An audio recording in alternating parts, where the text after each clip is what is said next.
بسم اللہ الرحمن الرحیم۔ رسول اللہ صلی اللہ علیہ وسلم نے فرمایا، جس نے اس حال میں اللہ سے ملاقات کی کہ اس نے اللہ کے ساتھ کسی کو شریک ٹھہرایا، وہ جہنم میں داخل ہوگا۔ صحیح مسلم حدیث نمبر 93۔ حضرت عبداللہ بن مسعود فرماتے ہیں، میں نے رسول اللہ صلی اللہ علیہ وسلم سے پوچھا، اللہ کے نزدیک سب سے بڑا گناہ کون سا ہے؟ آپ صلی اللہ علیہ وسلم نے فرمایا، یہ کہ تم اللہ کا شریک ٹھہراؤ حالانکہ اس نے تمہیں پیدا کیا۔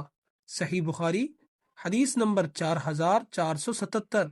رسول اللہ صلی اللہ علیہ وسلم نے فرمایا، 7 ہلاک کرنے والے گناہوں سے بچو۔ صحابہ کرام نے پوچھا، وہ کون سے ہیں؟ آپ صلی اللہ علیہ وسلم نے فرمایا، شرک کرنا، جادو کرنا، ناحق قتل کرنا، سود کھانا، یتیم کا مال کھانا، جنگ کے دن پیٹھ پھیرنا اور پاک دامن عورتوں پر تہمت لگانا۔ صحیح بخاری حدیث نمبر 2766۔